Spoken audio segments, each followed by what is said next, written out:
Hello LEGO fans, Bricks Unbound here with another Building Hogwarts video. And today we're taking another look at the library and charms area of the castle. I've done quite a bit of work, mainly interior detailing on the charms classroom. And I was looking forward to showing this off here. The outside hasn't really changed. I got a few Bricklink orders in, so I was able to kind of finish off the top of this tower.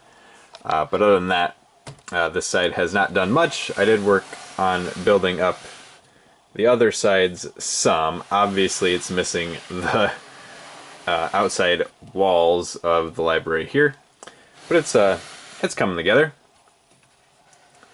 And the library itself, that got knocked off a little bit, but I put in just some books and bookshelves here, as well as Crumb and Hermione in the background there. Just trying to figure out the spacing a little bit more.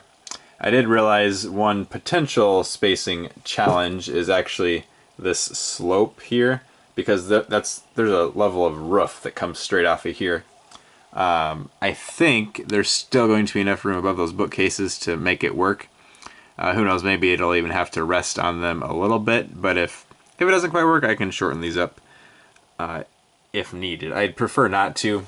And I am planning on putting a couple more tables down here.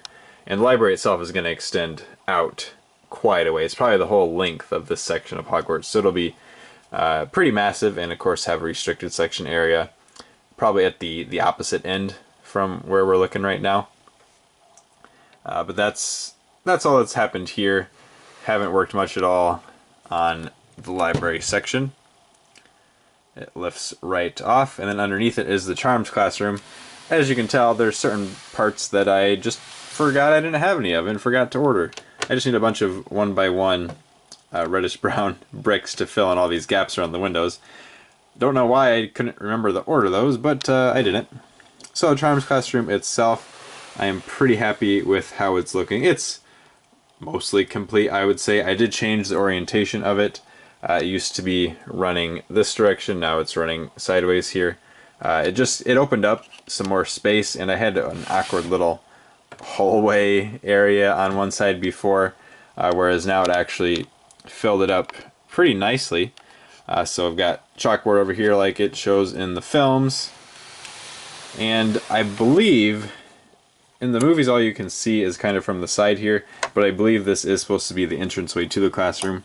So I put a door in there, and that's how you get in through the outside.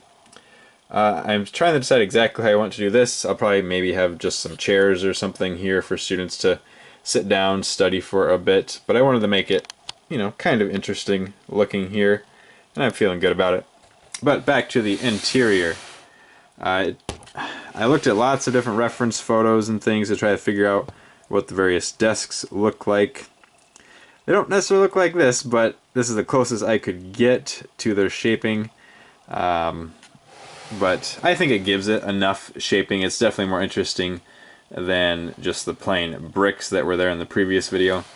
And I'll find a better way to suspend this feather that Hermione has levitated. At least maybe some different colors for those parts. But that's what I had, and it actually lined up pretty nicely with having it be right above her. I do wish, though, that Ron had a face that wasn't either smiling or the other side is like the scared face from the Aragog set. So, wish he had more of a frustrated, angry looking face on his first year characters, so that would fit a little bit better with this scene. But no big deal. I do have Sheamus over here. He blew up his feather. The face on him is not the Sheamus face. It's actually the one from... I don't remember the character's name. That's unfortunate, but Bard the Bowman's son from the Hobbit sets, he had a very smudged up face, so I just decapitated one of him and switched him out with Sheamus. And I like that Harry's scared face actually fits here. Unfortunately, we do not have a version of the older looking Flitwick from the first couple movies. I'll probably make a version of my own. I also need to build up some stacks of books for him to be standing on. But that does end the pinch here to just get the general idea across. You can see little walkways up to each level there, which fit very nicely. And overall, I am pretty happy with how the Charms classroom is shaping up. Just need to get those few more parts in. I might tile over the floor eventually. It's not going to be a top priority, and obviously I need a bunch more students. I mean, look at all these empty chairs here.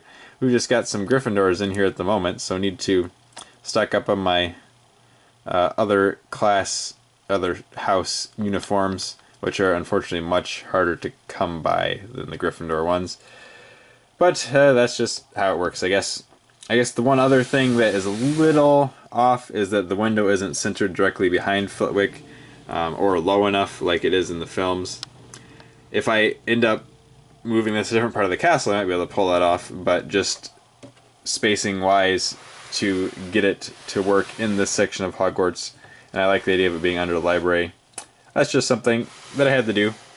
I'm also considering putting, you know, something on these walls here to break it up a little bit. I think I could put some portraits there or something once I figure out a good way to pull that off, because I'm not going to be able to stick minifigures inside them like I have in the Grand Staircase Tower.